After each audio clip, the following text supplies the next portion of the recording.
Start करने वाले हैं। कल हमने देखा किस प्रकार से अर्जुन तुरंत अपने गुरु द्रोणाचार्य को ग्राह यानी मगरमच्छ से बचाया, क्रोकोडाइल से बचाया। और इससे प्रसन्न होकर के द्रोणाचार्य जी ने अर्जुन को ब्रह्मशीर ब्रह्मास्त्र का ज्ञान दिया। ये हमने कल देखा। और फिर से ये वचन को दोहराया कि तुम्हारे जैसा ना अन्य कुमार लोके धनुर्धरा, तुम्हारे जैसा धनुर्धर कोई नहीं होगा इस संसार में। चलिए आगे बढ़ते हैं और देखते हैं वैशंपायन जी ये जो कथा जन्मेजय राजा को सुना रहे हैं क्या बताते हैं। वैशंपायन जी कहते हैं कि जब द्रोणाचार्य ने देखा, क्या देखा कि धृतराष्ट्र के पुत्र, जरा ध्यान दीजिएगा शब्दों पे, क्या लिखा है कि धृतराष्ट्रम च पांडु पुत्रांश भारत। द्रोणाचार्य को नियुक्त किया था हमारे भीष्म देव ने किसकी शिक्षा के लिए। द्रोणाचार्य को नियुक्त किया गया था धृतराष्ट्र के पुत्रों और पांडु पुत्रों के लिए। द्रोणाचार्य का स्कूल इतना फेमस हो गया था कि बहुत से राजकुमार उनके यहाँ शिक्षा लेने आते थे। लेकिन उनके प्राय उनको किसके लिए बनाया गया था गुरु? धृतराष्ट्र के पुत्र और पांडु के पुत्र, ये ध्यान रखिएगा, ठीक है। तब द्रोणाचार्य ने जब देखा कि दोनों पांडु के पुत्र और धृतराष्ट्र के पुत्रों की विद्या समाप्त हो चुकी है, तब उन्होंने सबके सामने, नाम यहाँ पे वर्णन आ रहा है, सोमदत्त बाहलिक, है ना, गांगेयस यानी गंगानंदन भीष्म, है ना, व्यास व्यासस्य विदुरस्य च। ये बड़ी अनोखी बात है। कई बार आप देखोगे जब ऑथर होता है वो पार्टिसिपेट नहीं करता है। कई बार वो पुस्तक लिखता है उसमें उसका कुछ रोल नहीं होता है, वो जस्ट एक बुक लिख देता है ना। लेकिन ये महाभारत के ग्रंथ में आप पाएंगे कि चाहे महर्षि वाल्मीकि जी भी रामायण में, इन लोग चाहे वाल्मीकि जी हो चाहे व्यास मुनि हो, ये बहुत ही एक्टिवली पार्टिसिपेट करते हैं, है ना। ये सिर्फ और तो इसलिए इन्होंने देखा भी है ना, देखा भी है, अनुभव भी किया है। जैसे यहाँ पे हम देख ले, रिपीटेडली आएगा बार बार व्यास जी, है ना, आएंगे, एक्टिवली पार्टिसिपेट करेंगे, है ना। कई बार लोगों को लगता है कि साधु संत ना, अरे अपनी दुनिया में मस्त रहते हैं, उनको दुनियादारी, उनको समाज से कोई लेना देना नहीं, वो तो कट गए हैं, है ना, इस तरीके से। पर वास्तव में भगवत गीता में भी आप देखोगे एक जगह पे भगवान 5वें अध्याय के 25वें 24वें श्लोक में कुछ कहीं तो बोलते हैं, मुझे एग्जैक्टली याद नहीं आ रहा है। वहां पे कहते हैं भगवान कि जो योगी जन होते हैं, जो साधु जन होते हैं ना, वो लोक कल्याण में लगे रहते हैं, लोक कल्याण के चीजों को करते हैं, है ना। जैसे वहां पे सर्वभूत हिते रता, है ना, शब्द आता है जहां तक मुझे याद आ रहा है। तो उसमें सर्वभूत हिते रता मतलब, सर्वभूत हिते रता मतलब कि वो सारे जीव के लिए, हित के लिए कार्य करना। तो कौन कर सकता है? जो व्यक्ति, क्या होता है भगवान कहते हैं, जो जिसका जो पाप से मुक्त हो चुका है, जो द्वंद से मुक्त हो चुका है, वही। तो इसलिए व्यास मुनि, हम देखेंगे कई बार, वो बार बार, है ना, वहां पे आएंगे हस्तिनापुर में, कई बार समझाते भी हैं हमारे धृतराष्ट्र को। खैर, जो भी है, तो यहाँ पे हम एक चीज तो देखने को मिल रहा है कि व्यास मुनि साथ है। तो यहाँ पे वर्णन करते हुए बताया जा रहा है कि व्यास मुनि के निकट धृतराष्ट्र से, है ना, क्या कहा हमारे द्रोणाचार्य ने कि इन बालकों की, इन राजकुमारों की अस्त्र विद्या समाप्त हो चुकी है, और यदि आपकी अनुमति हो राजन, तो ये अपने जो इन्होंने सीखा है तो जैसे हम कुछ सीखते हैं तो उसका टेस्ट होता है ना।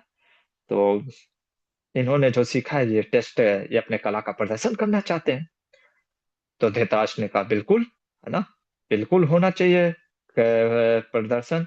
इन्होंने जो अस्त्र शस्त्र की शिक्षाएं ली हैं, इसका मैं चाहता हूँ कि ये प्रदर्शन करें, है ना, इस कलाओं का। अब देखिए, जहाँ पे एक धृतराष्ट्र एक वाक्य बोलता है ना, छठे श्लोक के नंबर में देखिए, है ना, क्या कहता है। स्पृहाय मध्यम निर्वेदात पुरुषाणाम सचक्षुषाम। अब इसके टीका में हमारे जो नीलकंठ चतुर्धर जी अपने टीका में कहते हैं, निर्वेदात दुखा सचक्षुषा स्पृहयामि सुख येति शेषः। क्या कह रहे हैं, धृतराष्ट्र क्या कह रहा है कि आज मुझे बड़ा दुखी मन है मेरा, क्यों, क्योंकि आज मैं, मुझे ऐसा लग रहा है कि मैं क्यों अंधा हूं, है ना। और जिनके पास आंखें हैं, है ना, उन मनुष्य के सुख और सौभाग्य की मैं लालसा, इच्छा व्यक्त कर रहा हूं कि मुझे भी वो ऐसा आंख मिल जाता, तो काश मैं भी अपने पुत्रों का कौशल, है ना, ये देखता कि कैसे उन्होंने, है ना, अस्त्र शस्त्र की शिक्षाएं प्राप्त की हैं। प्राय आप देखोगे मनुष्य का जो चीज उसके पास नहीं होता ना, उसी चीज के लिए वो रोता है। ये स्वाभाविक है, ये मन का नेचर है ना। जो चीज नहीं होता है उसी चीज के दूसरों की थाली में देखता है ना। मैं अपने गुरुकुल के स्टूडेंट को ये सिखाता हूँ, अपने थाली में देखो, हम दूसरे, जैसे कभी कभी 56 भोग होता है ना, जगन्नाथ रथ यात्रा में, या उसे, अरे उसको ये मिल गया मुझे ये नहीं मिला, ओह उसको गुलाब जामुन मिला मुझे रसगुल्ला मिला, उसको सोन पापड़ी मिला। हम दूसरे के थाली में देखते हैं, है ना। धृतराष्ट्र की मेंटालिटी आप रिपीटेडली देखना महाभारत में, वो हमेशा रोता है, मैं अंधा हूं, है ना। जैसे महाभारत भगवत गीता के शुरुआत में भी मैंने बताया था कि पहले अध्याय में भी 3 लोग रोते हैं, एक धृतराष्ट्र रोता है, एक दुर्योधन रोता है, एक अर्जुन रोता है ना। धृतराष्ट्र का रोना कैसा है, वो सिर्फ सिंपैथी गेन करना चाहता है। ऐसे लोग जो धृतराष्ट्र के जैसे लोग रोते हैं ना, उनको कुछ मतलब नहीं है, उनको कुछ नहीं चाहिए, है ना।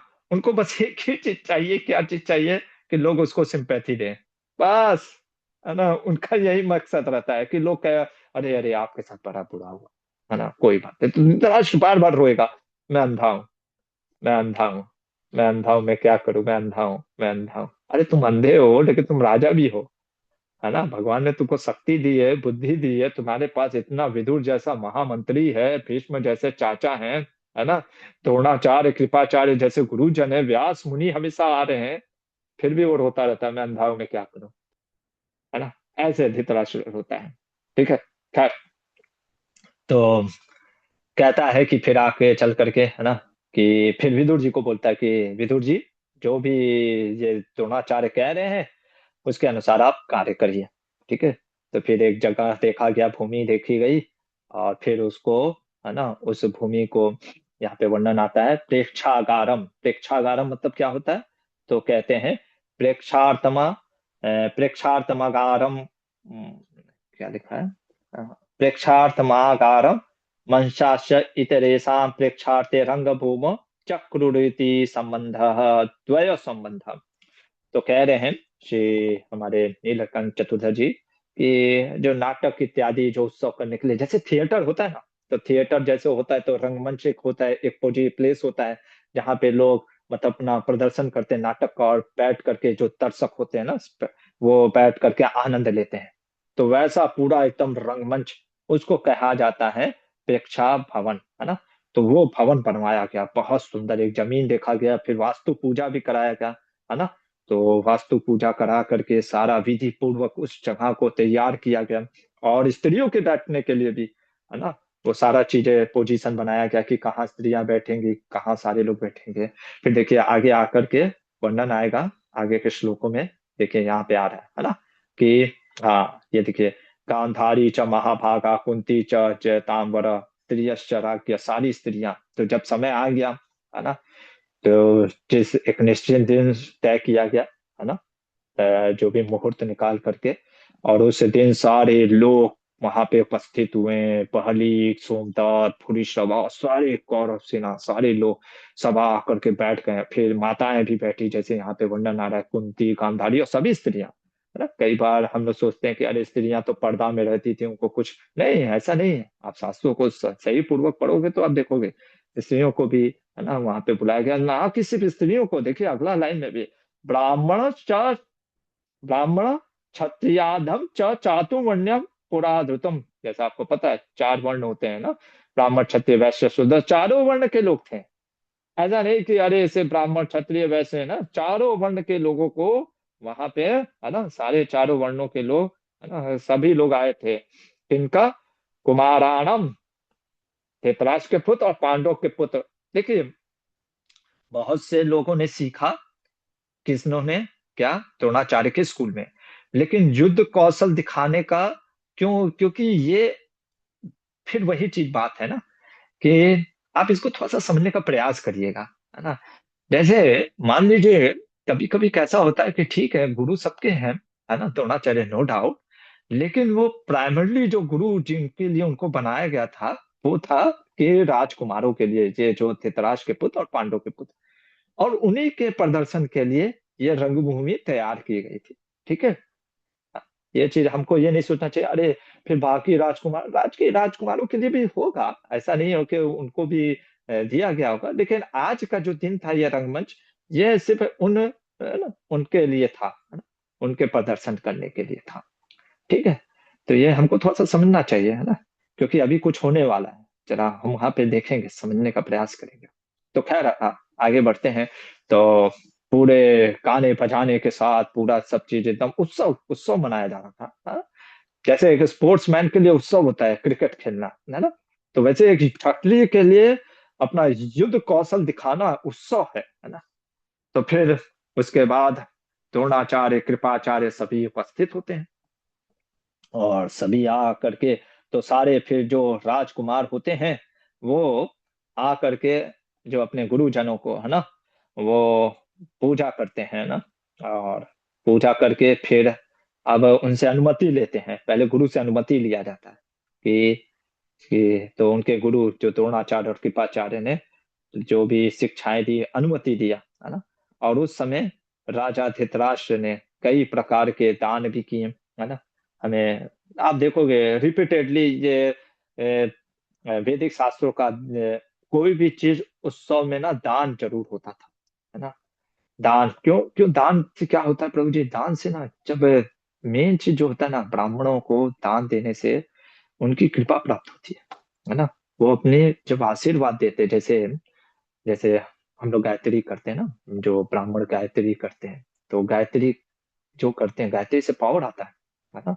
तो इसीलिए जो ब्राह्मण जो जैसे होता है ना श्राद्ध में, तो हमें ध्यान देना चाहिए कि ऐसे ब्राह्मणों से ही हमें श्राद्ध कराना चाहिए जो गायत्री इत्यादि करते हैं, नहीं तो उनका पावर कहाँ है। करेक्ट ना। तो वो अपने गायत्री इत्यादि से पावर करके जो भी होता है श्राद्ध का भोजन, तो वहां पहुंचाते हैं। खैर जो भी है, हम आगे बढ़ते हैं कथा में।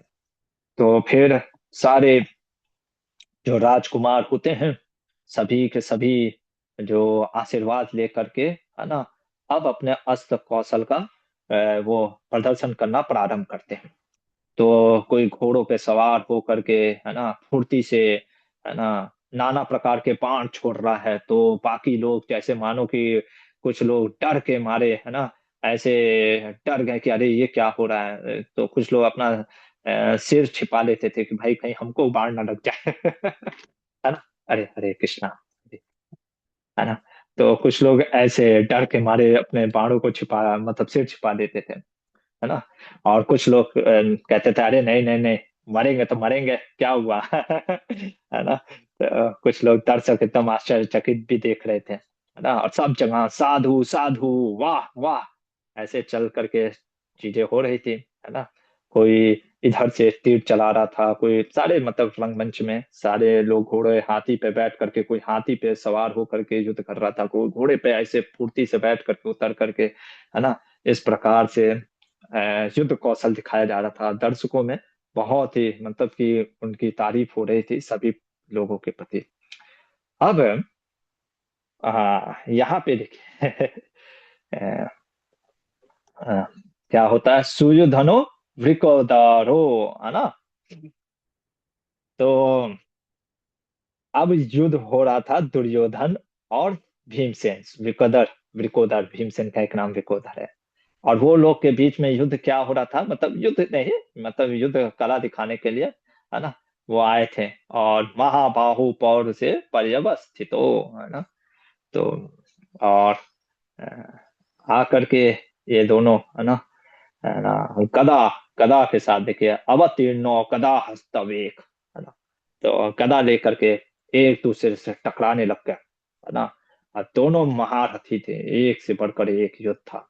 और दोनों की गदाएं एकदम जैसे होता ना, घुमा घुमा करके एकदम एक दूसरे के साथ चल युद्ध कर रहे थे। युद्ध क्या मतलब, अपना युद्ध कौशल दिखा रहे थे। अब यहाँ पे 133वां अध्याय समाप्त होता है। अगले अध्याय में वैशंपायन जी कहते हैं, जब इस प्रकार से, है ना, भीम और वो दुर्योधन में इस प्रकार से जब रंगभूमि में गदा का अपना प्रदर्शन कर रहे थे, तो दर्शक दो दो भागों में बट गई। कुछ दर्शक कह रहे थे, वाह दुर्योधन, वाह क्या पराक्रम दिखाया है। दूसरा कहता था, वाह गजब, भीमसेन ने तो क्या मारा है ना। तो इस तरीके से दोनों तरफ वाह वाह की बात हो रही थी, है ना। अब अगर आपने कभी कोई ऐसा मैच कुश्ती का देखा हो, है ना, स्पेशली डायरेक्टली लाइव देखा हो ना, कोई दो देश के बीच में, है ना, जैसे यार मैच में भी, क्रिकेट मैच में भी कभी कभी हो जाता है, खास करके इंडिया पाकिस्तान के मैच में, है ना। इंडिया इंडिया पाकिस्तान, तो एक उत्साह आ जाता है। तो दोनों के बीच में बड़ी उत्साह आ गई। किसके बीच में, भीमसेन और दुर्योधन के बीच में। अब वो युद्ध कौशल ना रह करके रंगभूमि हो गया, है ना। दोनों अब एकदम मारने और मरने के फिराक में आ गए। पहले ही से हमने बताया, दुर्योधन के प्रति द्वेष की भावना ही थी, है ना, भीमसेन के प्रति। अब तो भाई वो युद्ध, तो ये चीज द्रोणाचार्य ने देख लिया, है ना, क्योंकि गुरु है, वो तो जान ही रहे कि दोनों का क्या भाव है ना। मैं भी, जैसे हमारे गुरुकुल में कुछ स्टूडेंट का किसी से नहीं पटती है, तो हमें पता है, तो भाई उससे अलग रखो, है ना। तो दोनों, आप दोनों एकदम युद्ध में, है ना। तो द्रोणाचार्य अपने पुत्र को, है ना, अश्वत्थामा को बोलते हैं कि इन दोनों को रोको, कहीं ऐसा ना हो यहीं पे युद्ध हो जाए और आपस में भिड़ जाए, और फिर पूरा मतलब कि हर जगह क्रोध फैल जाए, है ना। तो ये जाते हैं हमारे अश्वत्थामा, अश्वत्थामा जा करके कहते हैं कि देखो, अभी भीम को, क्योंकि वही रोक सकता था, क्यों, क्योंकि अश्वत्थामा बहुत ही प्रिय मित्र था दुर्योधन का। दुर्योधन किसी का नहीं सुनता था, है ना, किसी का नहीं सुनेगा। तो द्रोणाचार्य को पता था कि इसको रोकने के लिए मुझे अपने पुत्र को भेजना पड़ेगा। और अश्वत्थामा कहा करके बोलता है कि गुरु की आज्ञा है, आप लोग ये युद्ध रोकिए, है ना, युद्ध बंद होना चाहिए। तो भीम रुक गया, और फिर वो भी रुक गया, कौन, दुर्योधन, है ना। नहीं तो वहां पे युद्ध ही हो जाता। खैर, आगे बढ़ते हैं। फिर द्रोणाचार्य कहते हैं, क्या बोलते हैं, आचार्य कहते हैं, अब, है ना, अब जो व्यक्ति आ रहा है ना, अपना युद्ध कौशल दिखाने के लिए, यो में पुत्राति प्रियतरा, मुझे अपने पुत्र से भी अधिक प्रिय है। अब कौन है वो, सभी जानते हैं, है ना। वो है इंद्र, क्या लिखा है, इंद्र अरिंद्रा अनुज समा सपार्थो दिश्याति सिमिति, है ना। जो संपूर्ण शास्त्रों का ज्ञान रखता है, जो भगवान नारायण के समान पराक्रमी है, जो इंद्र कुमार कुंती का पुत्र पार्थो, वो है अर्जुन। और ऐसा कह करके, है ना, अर्जुन वहां पे आते हैं, और आ करके सबसे पहले अपने गुरुजनों को प्रणाम करते हैं। और जैसे ही अर्जुन आता, पूरा हर्षोल्लास होने लगता है ना, क्योंकि सभी अर्जुन के बारे में बहुत सुने थे कि अर्जुन जैसा धनुर्धर, बहुत तारीफ किए थे, है ना। और अभी भी यहाँ पे द्रोणाचार्य ने तारीफ किया। तो इवन दो जब अर्जुन आता है, तो धृतराष्ट्र भी पूछता है ना। अच्छा, धृतराष्ट्र तो देख नहीं रहा था, विदुर जी उसको बता रहे थे, और गांधारी को कुंती बता रही थी कि क्या क्या हो रहा है।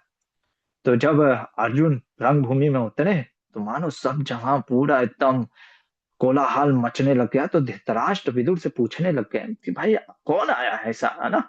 धृतराष्ट्र नरश्रेष्ठो विदुरम, है ना, तिष्ठ स्वमानसा, अरे कौन आ गया है? तब विदुर जी कहते हैं कि जो है अर्जुन आया है ना। तो धृतराष्ट्र कहता है हाँ मैंने भी बहुत सुना है अर्जुन के बारे में कि अर्जुन के जैसा अद्भुत है ना कोई नहीं है। तो आज मुझे भी अर्जुन का पराक्रम बल ये सब देखने को मिलेगा। तो इस प्रकार से तो वैशंपायन पायन जी कहते हैं कि जो अर्जुन थे है ना सबसे पहले उन्होंने कई अस्त्र चलाए। उन्होंने सबसे पहले जैसे यहाँ पे देखिए है ना उन्होंने सबसे पहले आग्नेय है ना पहले अग्नि अस्त्र चलाया। उस अग्नि अस्त्र से आग पैदा किया और फिर वारुण अस्त्र से जल पैदा करके उसको बुझा दिया। फिर उन्होंने क्या किया वायु अस्त्र चलाया जिससे आंधी चली और फिर पार्जन्य अस्त्र से बादल पैदा कर दिए। तो इस प्रकार से अनेक अस्त्रों का दिव्यास्त्रों का ना जो है उन्होंने प्रदर्शन किया। फिर उन्होंने क्या किया कि वहां पे एक हाँ यहाँ पे वर्णन आ रहा है कि उन्होंने एक वहां पे एक लोहे का है ना ध्यान दीजिएगा है ना उस रंगभूमि में अ, यहाँ पे वर्णन आता है अ, कि या भ्रमतश्च वराहस्य लोहस्य प्रमुखे समस्य। वराहस्य से मतलब सुअर और लोहे का सुअर घूम रहा था और अर्जुन ने मानो उस लोहे के सुअर को इस प्रकार मारा उसको घूम मतलब वो सुअर एक जगह नहीं था ऐसे घूम रहा था पूरा है ना उस रणभूमि में। उसने 5 बाण मारे उस लोहे के सुअर के मुख में पर मानो ऐसा लगा कि एक ही बाण चलाया है ना। मतलब एक ही ऐसा प्रतीत वो कब चलाया 5 बाण पता नहीं चला ऐसा लगा एक ही बाण चलाया है। और सबसे बड़ी बात यह है हो सकता है कोई कहे कि अरे 5 बाण को लेकर के एक साथ मार दिया। अच्छा 5 बाण एक साथ मारा होगा तो एक दूसरे से सट करके लेकिन वो 5 बार सुअर के मुख में ऐसे ऐसे 5 जगह पे लगे है ना। ये बड़ी अद्भुत कला थी अर्जुन की है ना। महाभारत के युद्ध में भी आता है ना कि अर्जुन के जब वो धनुष टूटता ना कब वो प्रत्यंचा चढ़ाता था कब वो बदल करके धनुष चला दे बाण चला देता था है ना सामने वाला एकदम वो एकदम हक्का बक्का रह जाता था। अच्छा फिर एक और चीज का वर्णन आता है कि एक गाय की सींग थी उसको लटकाया गया था उसमें अर्जुन ने 21 बाण मारे लगातार ना। उस सिंह के छेद में एक छेद था उसमें और उसी छेद में 21 बाण सटीक निशाना। तो ऐसा बड़ा युद्ध कौशल पराक्रम दिखा रहा था अर्जुन कौन है ना। तो जब अर्जुन इस प्रकार से युद्ध कौशल दिखा रहा था है ना उसी समय उसी समय क्या हुआ एक गर्जना हुई मानो जैसे कोई जैसे होता ना टाल ठोकते हैं ना अपने भुजाओं पर अपने है ना। यहाँ पे वर्णन आता है कि जैसे मान लो पूरा एकदम है ना वज्र के जैसा एकदम है ना गर्जना हुई। सारे लोग देखने लगे भाई कहाँ जैसे लग रहा है कि कोई पहाड़ फट गया है क्या है ना। इस प्रकार से सभी लोग देखने लगे जिस तरफ से आवाज आ रही थी और सभी जब उस तरफ जा करके अपनी आंखें सारे दर्शक उस दरवाजे की ओर देखने लगे भाई कौन है कौन है कौन है ना। और सारे द्रोणाचार्य कृपाचार्य क्योंकि इसलिए सभी देखने लग गया कि भाई यहाँ पे तो सारे राजकुमार है अब कौन आ गया जैसे ताल ठोक करके है ना। जैसे जो क्षत्रिय होते थे ना वो ताल ठोक करके आते थे है ना। तो कौन आ गया भाई इसके अलावा दुर्योधन भी उछल करके है ना देखिए यहाँ पे वर्णन आएगा दुर्योधन भी खड़ा हो गया था है ना। हाँ दुर्योधनम है ना दुर्योधन भी खड़ा हो गया भाई कौन आया है ना कौन आ गया है। तो है ना तो सभी सभी दुर्योधन और सारे जो उसके भाई सब इत्यादि सब देख रहे थे कि आया कौन है ना। अब वो कौन आया है वो हम कल देखेंगे है ना। हरे कृष्णा। फिलहाल के लिए यहीं पे रुकते हैं है ना। यहाँ पे 134वां अध्याय समाप्त होता है। ठीक है कौन आता है हरे कृष्णा। किसी का कोई प्रश्न है तो कोई पूछ सकते हैं। बाकी तो बस आज रंगमंच की चर्चा हुई रंगभूमि की है ना। पर ये बड़ा मैच फिक्सिंग है या मत सोचिएगा पहले ही मैंने आपको वैसे बता दिया है। ओके यस नरेश प्रभु। प्रभु ये आप बोल रहे थे कि वो वास्तु शांति क्या है? तो हाँ एक उस समय भी होता था क्या? मतलब ये कंपलसरी होता है या कैसे होता है मतलब? मेटेरियल वर्ल्ड में कुछ चीजें। वास्तु वास्तु पूजा का मतलब कि जरूरी है ना। देखिए ये भी एक शास्त्र का है ना शिक्षा है, जैसे ज्योतिष वास्तु ये सभी शिक्षाएं हैं। और ये सारी चीजें, वास्तु शांति नहीं बोला, वास्तु पूजा बोला था, है ना। तो वो जो हम्म। भी होगा, है ना, वो पूजा इत्यादि वो भी किया जाता है। वो जगह का वो भूमि पूजन जैसे हम करते हैं ना, जैसे घर में प्रवेश करते हैं तो गृह प्रवेश कराते हैं सब इत्यादि। तो वो सब पूजाएं की हुई थी वो चीजें। ठीक है प्रभु ओके। जी। मतलब हमको फैनाटिक नहीं रहना चाहिए, राइट? ये सब क्या जरूरत है, हम भक्ति मार्ग में हैं। हम जब क्या हो गया, भजन क्या हो देखिए गया। ये तो नहीं, ये भी वो तो ठीक है, वो भी होना चाहिए, वो होता भी है, ऐसा नहीं है। हम भी जब मंदिर बनते हैं तो वस्तु पूजा ये सब भी होती है। और दूसरी चीज, ये महाभारत चल रहा है प्रभु जी, यहाँ पे तो अभी धर्म अर्थ काम मोक्ष सब बात आएगी, जब भी रहेंगे, है ना। ओके। Thank you. अरे यस, भास्कर प्रभु। प्रभु जी हरे कृष्णा, दंडवत प्रणाम। प्रभु जी मेरा भी क्वेश्चन यही धन्यवाद। इसी से रिलेटेड था कि जब वहाँ अच्छा। वास्तु पूजा हुई या वास्तु दोष के लिए कुछ सही हुआ, तो प्रभु जी वहाँ युद्ध जैसी स्थिति फिर क्यों हो गई? क्योंकि कहते हैं वास्तु करा देने के बाद ऑलमोस्ट चीजें सही हो जाती हैं। अरे नहीं नहीं नहीं युद्ध की स्थिति, अरे वो, अरे ऐसा नहीं होता है। अच्छा मेरे को एक बात बताइए सुनो, है ना, जैसे एक बार किसी ने मेरे से पूछा था, प्रभु जी ये कुंडली मैच क्यों कराते हैं शादी ब्याह में। मैंने कहा जरूरी है, जिससे कि कभी कुछ दोष ना हो, मतलब कि पति पत्नी में जो। अरे तो राम जी और सीता के तो 36 गुण थे, फिर भी तो देखिए कितना दिक्कत हुआ उनके इस जमाने, उनके इस विवाह में। हमने कहा पहला चीज तो वो तो भगवान की लीला है, ये समझना चाहिए। खैर मैंने कहा चलिए, राम और सीता के 36 गुण मिले, है ना, उनके आपस में कोई दुश्मनी थी क्या। ये तो भौतिक जगत है, ये तो द्वंद का जगत है, यहाँ पे तो कष्ट और दुख तो आएंगे ही, चाहे आप कुछ भी कर लो, है ना। लेकिन आपसी में इतना तालमेल था, है ना, कि जब राम जी ने, है ना, अग्नि परीक्षा के लिए बोला, तो हम हरे चिल्लाते हो कि अरे माता सीता के साथ कुछ हुआ था, उनको साथ गलत हुआ। माता जानकी के मुख से सुनना चाहिए, कभी उन्होंने राम जी के ऊपर आरोप लगाया, है ना। तो उसी तरीके से ये वास्तु पूजा इत्यादि जब हम सुनते हैं कि हाँ ये सब चीजें करना से क्या होता है, दोष हटते हैं, वहां पे शांति बनती है, डेफिनेटली। अगर आप नहीं करोगे तो फिर हर दिन का ना किच किच किच किच मचा रहेगा बट इसका अर्थ ये नहीं, वही बात हो गई। अरे भाई आयुर्वेद बोलता है ये मत खाओ वो मत खाओ, है ना, तो वो सब नहीं खाने के बाद भी तो तबीयत खराब हो जाता है प्रभु जी, तो फिर क्यों फॉलो करना। अरे नहीं फॉलो करोगे तो हर दिन तबीयत खराब रहेगा, है ना। फॉलो करोगे तो वो भी तबीयत खराब रहेगा, क्योंकि भौतिक जगत है ना। तो ऐसा नहीं सोचना चाहिए कि हम तो भाई पूरा एकदम फॉलो करें, यानी इसके अनुसार तो फिर डॉक्टर तो कभी बीमार नहीं पड़ना चाहिए, है ना। तो ऐसा नहीं होता प्रभु। ठीक है। ओके, थैंक यू प्रभु आई जी, हरे होप। कृष्णा। हरी बोल। यस मीनाक्षी माता। गुरु जी प्रणाम, हरे कृष्णा। गुरु जी, मतलब इनकी कौरव और पांडव उस टाइम में एजुकेशन मतलब कौन से एज से स्टार्ट होता था और कौन से एज से खत्म होता था, और आप जो आज जो आपने कहा कि युद्ध कला प्रदर्शन किए, वो कौन सी एज में किए, और इन बिटवीन में और कोई स्टोरी नहीं है क्या? मतलब गुरुकुल में, फिर बचपन में, ऐसे यंग होने तक, और इन बिटवीन वो घर जाते थे क्या? जैसे हर साल जैसे बच्चे बोर्डिंग में पढ़ते हैं, फिर अपने घर जाते हैं, वैसे होता है क्या? हरे कृष्णा। ये सारा का इंफॉर्मेशन तो आचार्यों ने नहीं दिया, और ना व्यास मुनि ने दिया। शास्त्रों का उद्देश्य आपको जीवनी नहीं बताने के लिए है। शास्त्रों का उद्देश्य आपको उस कथा के माध्यम से कुछ फिलोसफी सिखाने का उद्देश्य है ना। वो घर जाते थे कि नहीं, है ना, वो देखिए प्राय ऐसे तो गुरुकुल में शिक्षाएं ऐसे होती थी, जो वैदिक शास्त्रों के अनुसार वो गुरुजनों के स्थान पे रहते थे। अब गुरु के आदेश के अनुसार अगर जाना पड़े तो जाते थे, नहीं तो नहीं जाते। और प्राय इनकी शिक्षाएं है ना, लगभग 20 वर्ष तक या 22 वर्ष तक कह लीजिए चलती थी। 9 साल की उम्र से, 8 या 9 साल की उम्र से बच्चा गुरु के साथ रहने लगता था, ये होता है।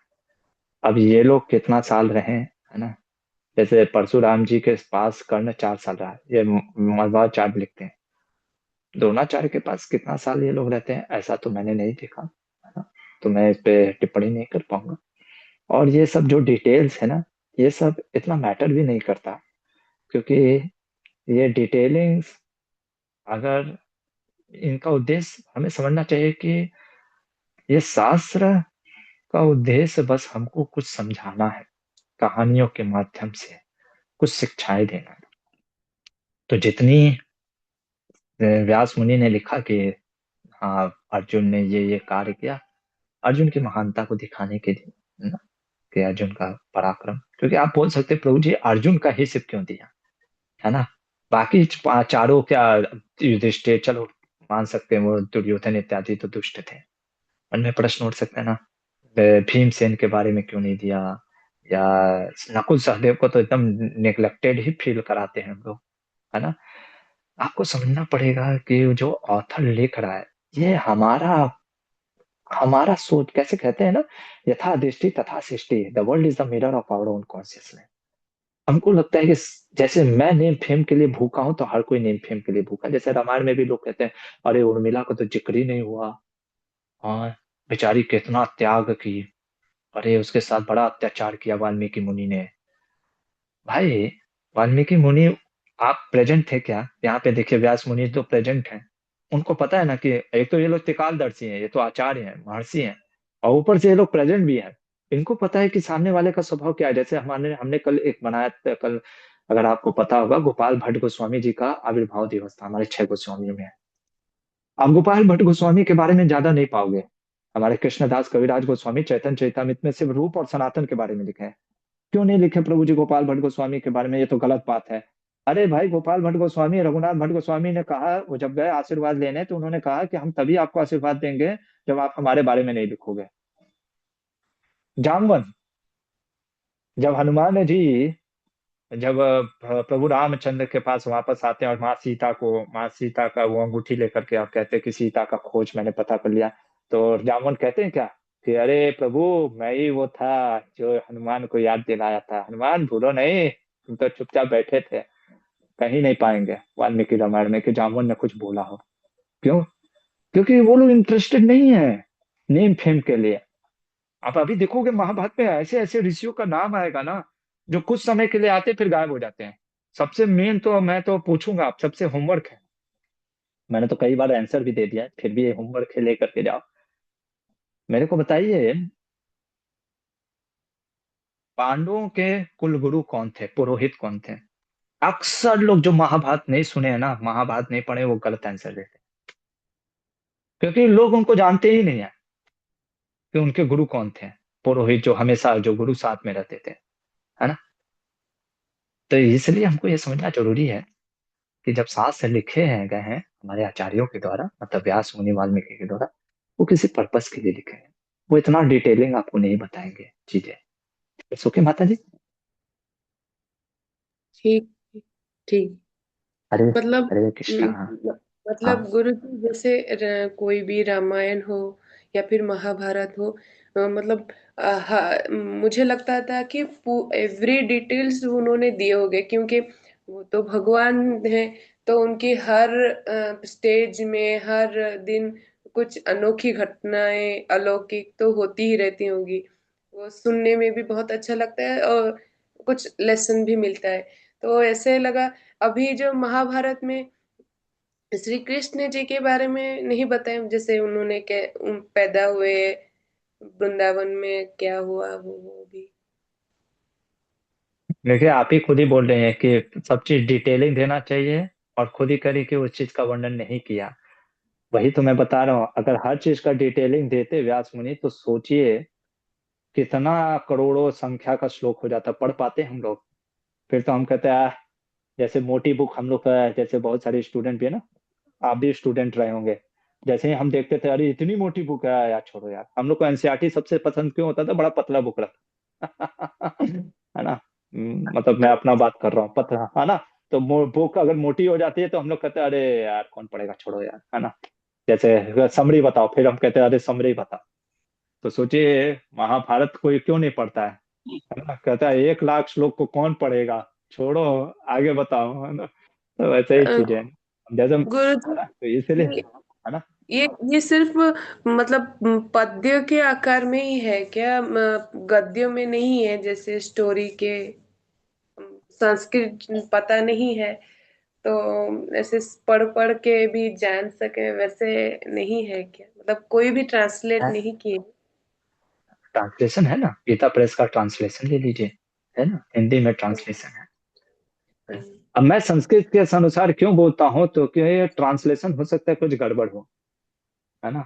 वो भा हाँ जनरली गड़बड़ नहीं होता है भाषांतर, लेकिन देखिए हमारे गुरुजन तो कहते हैं कि कम्युनिकेशन का लॉस्ट होता है ना। जैसे ही एक चीज को, लैंग्वेज को दूसरी लैंग्वेज में ट्रांसफर करो ना, तो कुछ कम्युनिकेशन, और क्या है ना, संस्कृत एक ही मात्र ऐसा भाषा है जो सटीक है, मतलब आपके मन में जो चल रहा है ना, उसको अगर आपको प्रेजेंट करना है तो संस्कृत ही मात्र एक भाषा है जिससे आप कंप्लीटली प्रेजेंट कर सकते हो, बाकी और कोई भाषा नहीं है।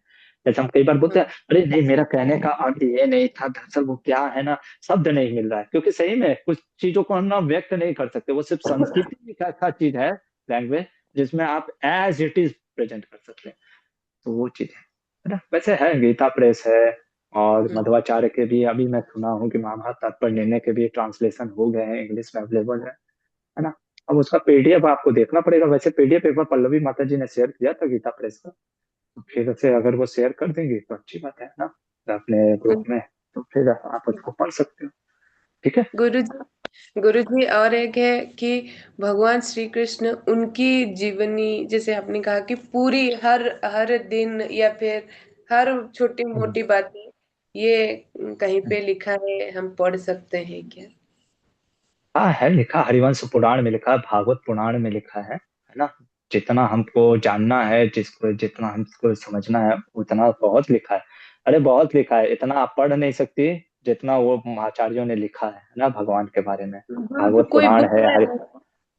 हरिवंश पुराण जो आपने बोले, ऐसे कोई बुक है क्या? मतलब कोई किसी ने लिखे हैं हाँ, क्या? मतलब भी आइडिया नहीं है। किसी ने, हाँ लिखा है, भागवत पुराण ही ले लीजिए, दसम स्कंद, कृष्णा पुस्तक ले लीजिए आप। सबसे पहले श्रील प्रभुपाद जी ने कृष्णा पुस्तक हमारे ट्रांसलेट किया, आप उतना ही पढ़ लीजिए, वो बहुत है, काफी है ना, सफिशियंट है। हिंदी में है गुरु जी? हिंदी में, क्योंकि इंग्लिश हाँ में वो भाव नहीं आते हैं। नहीं, हिंदी अच्छा, में तो है। हिंदी में है, हिंदी में है, ठीक है ना। वो भी बहुत मोटी है। हाँ हाँ, वो भी आप पढ़ लीजिए। एक पेज का है। हाँ, वो भी आप पढ़ लीजिए, बहुत है वो, है ना। बहुत बुक लिखा है का हमारे नाम आचार्यों श्री ने, कृष्ण, हमारे आचार्य। हाँ बुक का नाम श्री कृष्ण पुस्तक है। नहीं नहीं, श्री हाँ कृष्ण कृष्ण हाँ, कृष्ण से, हाँ कृष्ण करके, है ना, वो लिख श्री लीजिएगा, मैं कृष्ण। आपको शेयर कर दूंगा, मैं पूर्ण आपको शेयर कर पुरुषोत्तम, दूंगा ना। कृष्ण हाँ पूर्ण पुरुषोत्तम वाला है, ऐसा एक हाँ कुछ ग्रंथ का नाम। पुरुषोत्तम करके है। हाँ हाँ, ठीक है, चलिए। सबको पता है। हाँ, ठीक।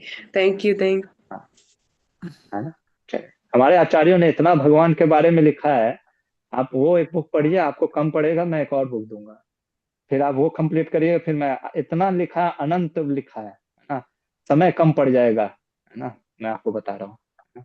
इतना लिखा है हमारे आचार्यों ने, डोंट वरी, है ना। हाँ, हरे कृष्ण गुरु जी। हरे कृष्ण। हाँ, अनुराधा माता जी। हरे कृष्णा प्रभु जी। प्रभु जी, मैं ग्रुप में नहीं हूँ, मैं ग्रुप में आना चाहती हूँ। ओके, ठीक है, पल्लवी माता जी ऐड कर दीजिएगा। जी प्रभु। ओके जी, नारायण प्रभु। गलती से हाथ रेज कर दिया क्या नारायण प्रभु ने? हरे कृष्ण प्रभु जी, प्रणाम। प्रभु जी, प्रणाम। मुझे ये प्रश्न था हम्म। कि कितने लोग ये कहते हैं कि गीता प्रेस की भी तो है भगवत गीता या श्रीमद् भागवतम या महाभारत, तो हम प्रभुपाद जी की हम्म। क्यों पढ़ें? तो नहीं पढ़ प्रभु जी सकते हैं, गीता प्रेस का पढ़ना है पढ़ लीजिए ना, कोई दिक्कत थोड़ी ना है, पढ़ लीजिए। अगर आप ना देखिए, बहुत से गीता प्रेस की भी पुस्तक ग्रंथ प्रामाणिक हैं, कोई गलत नहीं है, जैसे हम भी महाभारत से ले रहे हैं, पढ़ सकते हैं। वही डिपेंड करता है, देखिए जो प्रभुपाद जी ने तात्पर्य दिया उसमें तात्पर्य नहीं मिलेगा ना, कि इसको भक्ति को कैसे प्रैक्टिकली प्रेजेंट करें। प्रभुपाद जी अपने भगवत गीता में ही लिखते हैं कि बहुत सारे संस्करण है भगवत गीता के, फले ना परिचते, है ना। हम्म। कितने लोग गीता प्रेस के महाभारत या गीता को पढ़ करके भक्त बने, और प्रभुपाद जी की गीता को पढ़ करके कितने लोग भक्त बने हैं वो आप खुद ही देख लीजिए, है ना। फलेन परीक्षते, फल की परीक्षा कर लेते हैं, है ना। जैसे है ना एक पेड़ में जैसा मैंने बोला ना कि आम के फल आए हैं, तो हम मानते हैं कि अरे भाई वो आम का फल है, आम का पेड़ है ना क्या, तो वही चीज, है ना। तो इसलिए हम गीता प्रेस का, क्योंकि मैं अगर मेरे से आप पर्सनली पूछेंगे तो मैं गीता प्रेस के भी भगवत गीता पढ़ा हूँ, ट्रूली स्पीकिंग बोलना पढ़ा हूँ, लेकिन मुझे कंक्लूजन ही नहीं पता चला कि जीवन में करना क्या है। प्रभुपाद का ग्रंथ कोई पढ़ता है ना, इस्कॉन का एक एक बच्चा को पता है कि जीवन का लक्ष्य है कृष्ण प्रेम, भले वो प्रयास कर नहीं पा रहा हो या कर रहा हो जो भी हो, लेकिन सबको पता है कि जीवन का लक्ष्य है कृष्ण प्रेम। तो बहुत क्लियर कर दिया प्रभुपाद ने, है ना, ये चीज है। जी जी जी बिल्कुल, धन्यवाद। हरे कृष्णा। हरे यहीं पे कृष्णा। रुक जाए, है ना, और कल देखते हैं कौन ताल ठोक करके आ रहा है, सब भी देख रहा है। वैसे आप लोग को तो पता ही है कौन आ रहा है ना। और मैच फिक्सिंग भी है ना, जरा ध्यान दीजिएगा, है ना, क्योंकि हो सकता है कि कल कुछ लोग सोचे वाह, है ना, कभी कभी हम, है ना। देखिए व्यास मुनि बहुत महान, व्यास मुनि की एक चीज है ना, वो पार्शियल नहीं है, जो एज इट इज है उसको प्रेजेंट है ना। तो हम वो कल देखेंगे, नो डाउट कि कर्ण बड़ा अच्छा प्रदर्शन करेगा भी, है ना। पर कुछ लोग होते हैं ना, जैसे मैं पहले भी बताया, कुछ लोग प्रैक्टिस मैच में बहुत अच्छा प्रदर्शन करते हैं, है ना, लेकिन जब रियल में जो होता है ना एकदम डिफिकल्ट सिचुएशन में, वो समय फेल हो जाते हैं, है ना। कुछ लोग होते हैं ना हमारे जैसे स्पोर्ट्समैन भी, क्रिकेटर बैट्समैन कुछ होते थे, है ना, वो प्रैक्टिस मैच जैसे होता है ना उसमें बहुत अच्छा खेलते हैं, और फाइनल मैच में पता नहीं क्या हो जाता है ना, तुरंत जीरो पे आउट हो जाते हैं। तो कुछ लोग प्रेशर हैंडल नहीं कर पाते हैं, तो वैसा है ना। तो ये चीज है। चलिए यहीं पे रुकते हैं। हरे कृष्ण। महाभारत ग्रंथ की जय, शिला प्रभुपाद की जय।